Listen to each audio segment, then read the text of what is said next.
Welcome back to The Line of Fire. Michael Brown here, trusting that you're enjoying and being blessed and edified and helped by our month-long series, Can You Be Gay and Christian, and all the questions that relate to this. Friends, it's our purpose, 5 days a week, to infuse you with faith and truth and courage, to empower you, to equip you, to help you engage on the front lines. When I started on live radio 2008, and our radio broadcast has been known as The Line of Fire ever since, it was because I stood in the line of fire, tackling the controversies, taking on the difficult issues of the day. And if you called the show, you were joining the line of fire. But things have shifted. Things have shifted in society that you're all in the line of fire. Every single day, you're in the line of fire. And you may be in college, and it's your first semester, and you're all excited in your first class. You've been homeschooled in Christian school, and you're in your first class, and the professor goes around. All right, let's introduce ourselves. Give us your name and your PGP. Like PGP? What's PG? Oh, your preferred gender pronoun. Well, what do you do? Do you go along with this, which is now saying something that you don't believe is real? That you can just identify as a boy, as you can identify she or her or they or them or them or zer or something else or neither. I don't say this to mock those that struggle with gender identity, but what do you do? If you go along with it, you've now just compromised something. If you don't say anything, have you defied the professor? Are you going to alienate other kids in the class? That's just reality. It's reality. You're at work. You work as a computer programmer in a big corporate bank. And now they're going through everyone, and it's going to be on your bio that everyone can see. Are you an LGBTQ plus ally? Yeah. And you have to respond. And it's going to be right there on your work record. Anyone can see it, ally or not. You're in the line of fire. You're a pastor, and you're teaching through the Word of God. And now you're coming to passages that address sexuality and God's standards. And you've got a couple, grandparents, and they have been the most generous donors to your church since it's begun. They love you, and they love the church. And their giving helps you care for the poor in the inner city, or help you bring on a new children's pastor, or help you support missionaries around the world. But they're very sensitive on these issues because out of their 8 grandkids, they've got one boy who identifies as a girl, and they've decided to just treat that child as a girl. And they've got another one that's just come out as gay. And if you're perceived as being insensitive or gay bashing, they may just walk out the building with their money, which means that it affects those that you help and support. You're in the line of fire. This is the world we live in. And that's why we're talking about these issues. 20 years ago, God laid this calling on my heart in the midst of all the other ministry we do. I've been overseas, out of the U.S. a couple hundred times, but overseas about 180 times, going all around the world, preaching the gospel. I go to Israel regularly, involved in Jewish evangelism and reaching the lost sheep of the house of Israel. This is just lifestyle. This is just what we do day and night. Preaching all over America to stir the church for revival, teaching in ministry schools, teaching in seminaries, writing books and articles. Continue to do all that. I'm not called to pastor. You should be glad I'm not called to pastor because I'm not cut out for it. Pastors do a much better job than I would do. But 20 years ago, God added this additional assignment: reach out and resist. Reach out to the gay, lesbian, bi, trans community with compassion. Resist the agenda with courage. And these are the issues now that we can't enjoy. Southern Baptist leader Dr. Al Mohler said it some years ago. The knock's coming to your door. The knock is coming to your door. And you're going to have to answer where you stand on same-sex, quote, marriage and sexuality issues. We can't avoid this. All right, so we're digging into the Word together. Let me remind you that we have thousands of hours of free resources on our website. And there's only so much we can cover in our 30-minute teaching series here. There's only so much we can cover every day. And it's so crucial that you get everything that you need. So make sure you visit The Line of Fire. Just put it in your favorites. You'll see why. thelineoffire.org. And just start searching for things that you're interested in or wondering about, or cultural issues or moral issues or political issues. We're dealing with them. We're dealing with them, putting out new articles, new videos every single week. We continue with our live show every single week, all archived on our website. And then you want to be sure that you sign up for the Frontline newsletter. If you're not getting it, you absolutely want to sign up for that today. Every month, it will edify you and bless you and encourage you and strengthen you. Plus, we'll keep you updated on latest articles and videos so you won't miss anything. That's all at thelineoffire.org. Sign up now for the Frontline newsletter if you haven't done that already. So, about 10 years ago, I was on Piers Morgan. There was controversy about Duck Dynasty and things that Phil Robertson had said. So I got a call from a publicist, and he said, Christian publicist, he said, "Hey, Mike, would you like to be on Piers Morgan tonight? They're looking to have a panel discussion about this." I said, "Yeah, if it works out, I can switch a plan and get over there and do it. Not flying to their studio, but to a local studio. You do it remotely." So sure. He made one call. They instantly said yes. He was kind of shocked that it was so easy because, that's what he does for a living. He's a publicist, and he tries to get people interviews and things like that, and he's a friend. He said, "Mike, I can't believe it's just one call." So they called me. They did a quick pre-interview. They said, "Great, we want you on." So I was one of three.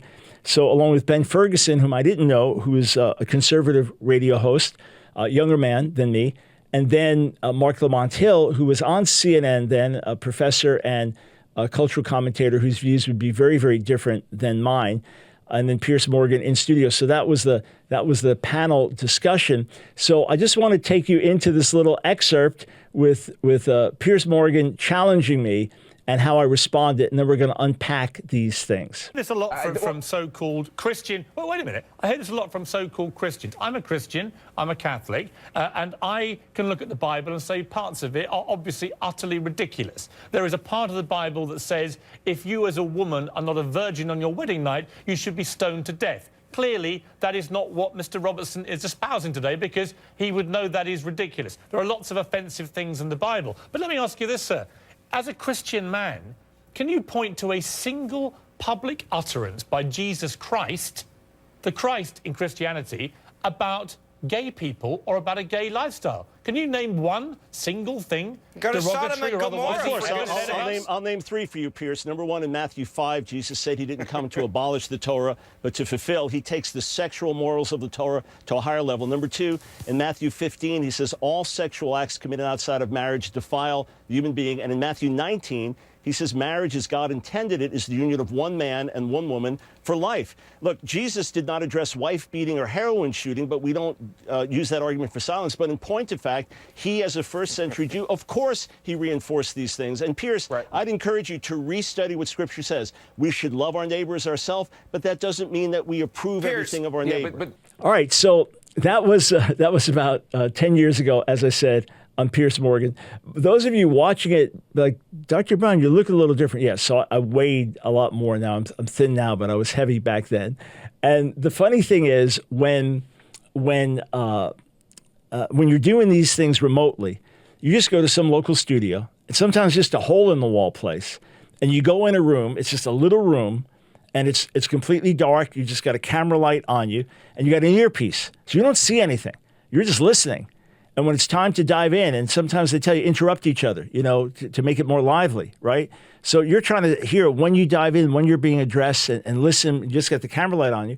So my producer, because it's all short notice, he got a friend, a colleague who had experience putting makeup on and things like that, because you got to get made up. Otherwise, you look like a complete ghost in the camera light, right? In order to look normal, you need to have some makeup, some powder on, right? So she applies the makeup. I sit down in front of the camera, and they said, no, it needs to be heavier. So she puts on another layer. Well, in the end, suffice it to say, my wife didn't talk to me about how I did on Piers Morgan, but how I looked. Because who did the makeup? And it wasn't her fault.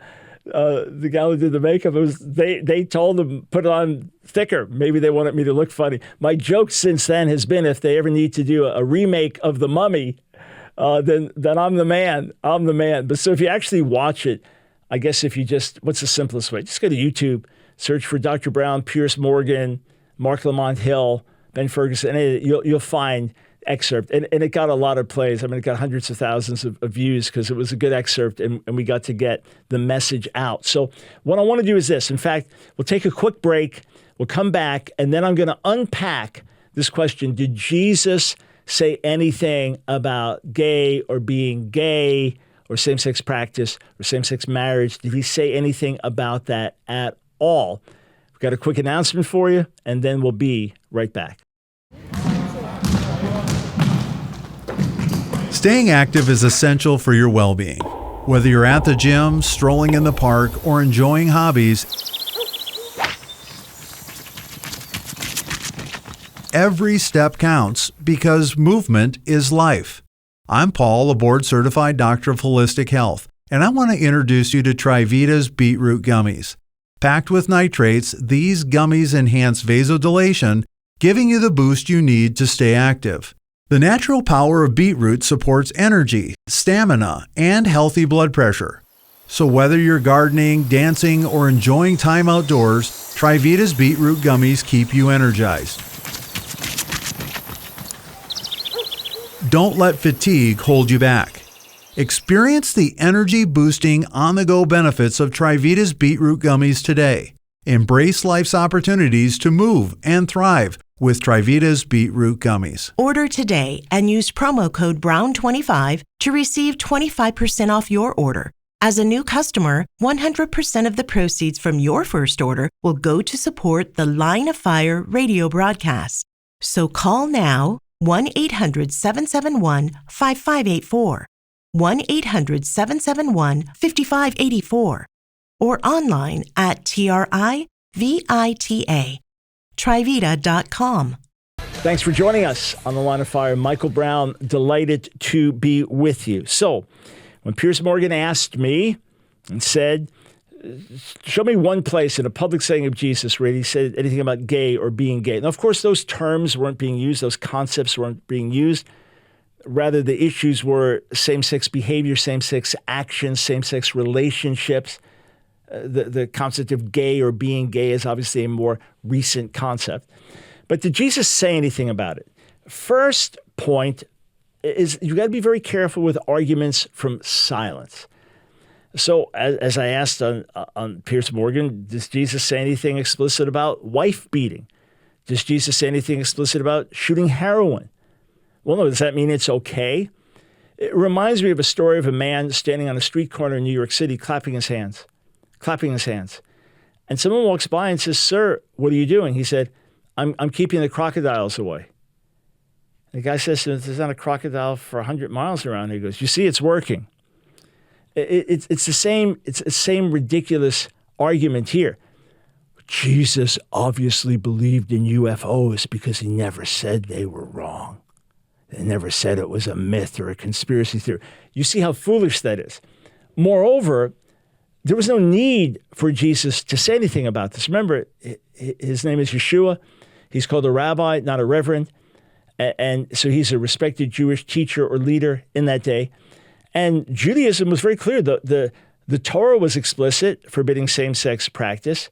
If it's mentioned elsewhere in the Old Testament, it's spoken against. And Jewish traditions developing in that day were even stronger. It would be like someone saying, when Billy Graham was alive, Reverend Graham, we'd really like to know your views on adultery. Do you think that adultery is morally wrong? Or do you think rape is morally wrong? You don't need to ask.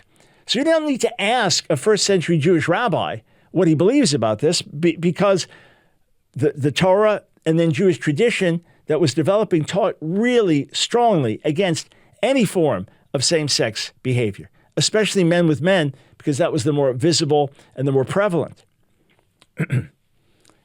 But in point of fact, in three different ways, Jesus addresses the subject.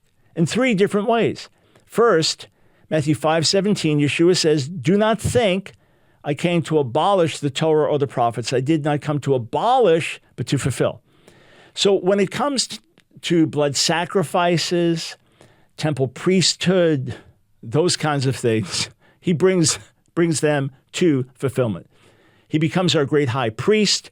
He becomes the great and final sacrifice. His blood cleanses us from all sin. So he brings those to their full meaning. Think of the biblical calendar. He brings that to its full meaning.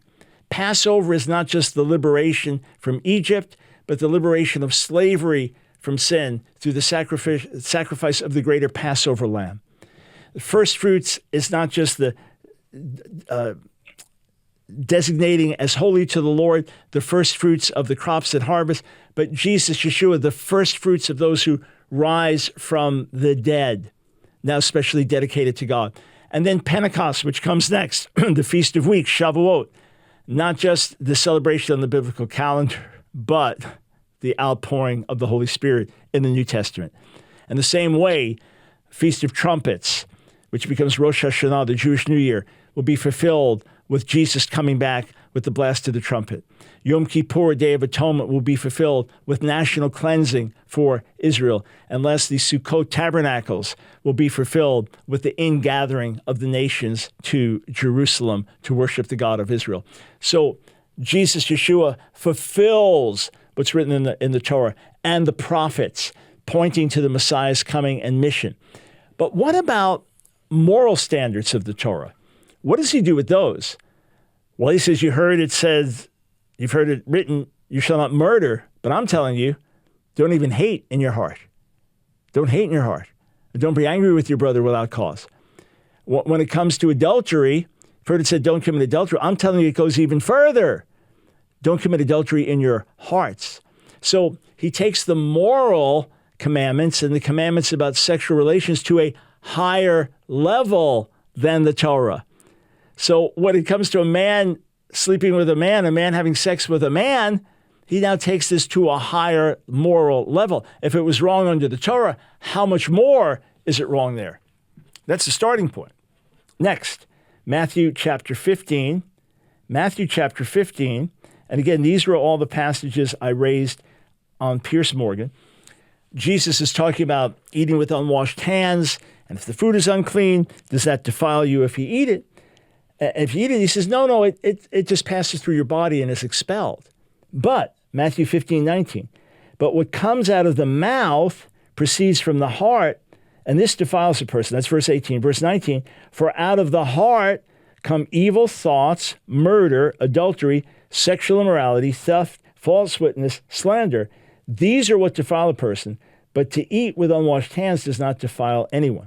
All right, the word for sexual immorality there in the Greek is porneia, and it occurs in the plural, meaning all sexual acts outside of marriage. All sexual acts outside of marriage defile the human being. This is a universal principle for all people. All sexual acts outside of marriage will defile you. Then lastly, in Matthew 19, Jesus tells us exactly what marriage is. It's a question that Pharisees asked him about divorce. So, of course, we know that there were two Pharisaical schools, Beit Hillel and Beit Shammai, the house of Hillel and the house of Shammai. So the disciples of Hillel and Shammai, two of the major generational Jewish teachers in that day called Zugot, the last of the Zugot, these two men in each generation that were specially known teachers according to Jewish tradition. So they would have been older contemporaries of Jesus. And we know there was a dispute among the two houses, Pharisaical houses. The house of Hillel had a very liberal reading that you could divorce your wife really for any reason. And hey, if you're not interested in her, it's better to divorce her, let her get on with life, and you get on with life. The house of Shammai said, no, it's only for sexual immorality. That's the only reason that you can divorce. So there was a dispute between the houses. So the Pharisees come to find out from Jesus, where do you stand? And this is how he answers. Matthew 19:4. He answered, have you not read that he who created them from the beginning made them male and female, and said, therefore a man shall leave his father and his mother and hold fast to his wife, and the two shall become one flesh. So they're no longer two, but one flesh. What therefore is what God has joined together, let not man separate. So Jesus is telling us from the beginning, this is how God made it. One man, one woman joined together for life. So he's also taking a stab against polygamy here too, saying the two become one flesh, and that's it. That's what God established from the beginning. So Jesus is telling us that marriage is the union of one man and one woman from the beginning. There was no concept in Judaism that day that maybe two men could marry, two women could marry. In fact, there were Jewish traditions. They may have been known in his day, but they developed in the subsequent centuries. It says one of the reasons for the flood was that men were marrying men. Yeah, that's how much Jewish tradition came against homosexual practice. But here Jesus is telling us marriage is the union of one man and one woman. In Matthew 19, verses 4 through 6, Matthew 15, 19, Yeshua teaches that all sexual acts outside of marriage defile. All right? So that's explicit now. Marriage is a union of one man, one woman. And all sexual acts committed outside of marriage defile. And then finally, in Matthew 5, 17 through 20, he takes the moral commandments of the Torah to a higher level. So even though Jesus did not need to say a word about this because there is no controversy, in three different ways, he distinctly addresses this. Not only so, but later in Matthew 19, the disciples think, well, maybe we should not even marry at all. Maybe it's best just not to marry if you can't divorce except for sexual immorality. That sounded extreme to them. And he said, well, it's not given to everyone. And Jesus said, there's some who are born eunuchs. In other words, they're born without sexual capacity. There are others who have been made into eunuchs by people. So a man may be captured by foreign armies, then castrated, so he becomes a eunuch. He can no longer perform sexually. And then there are those who make themselves eunuchs, obviously meaning metaphorically, for the kingdom. So that they now will live without marriage or sexual relations because they're devoted to the kingdom, serving God for life in that way. So I've heard gay activists and theologians say, you see, Jesus was including us there because in that day, if a man did not have relations with a woman, they just kind of assumed he was a eunuch because we know that you didn't have homosexual practice accepted by the Jews in that society. So if a guy wasn't with another guy, they just thought he must be a eunuch. He's unable to have sex or etc. So he's just a eunuch. And Jesus was saying, hey, I know you're out there. And I know some of you were born that way. Well, Jesus is not saying here that anyone's born gay. No. But even if some people who were same-sex attracted were viewed by the society as eunuchs, what does it mean? And what would it mean in this context? No sexual relationships and no marriage. So for a gay activist or gay theologian or an ally to use this is to shoot themselves in the foot with the argument. Now, there's more about the ministry of Jesus. We'll take that up in the next broadcast. For now, here's where you get all the information. I hope you're enjoying this. I hope you're being helped by it. I hope you're being edified by it. But it's a lot of material, and we want to go into depth, but there's only so much depth we can go into in the course of a month where we're going to cover so much ground. That's why we wrote this book for you. Everything you need to know. Can you be gay and Christian? Responding with love and truth to questions about homosexuality. You'll actually find the book's a page turner because it's packed with anecdotes, with illustrations, and it's clearly written, but based on solid biblical research. That's part of my academic background. And we wrote it for you to help you stand strong on the front lines. This is Dr. Michael Brown. Thanks so much for tuning in. Just a reminder that we are listener supported. If we have been a blessing to you, if you're being enriched in the word and prayer in your own walk with God through this broadcast, then stand with us so that we can reach many, many more and bless many, many more. Together, friends, we're making a difference. So go to thelineoffire.org, thelineoffire.org, and click donate.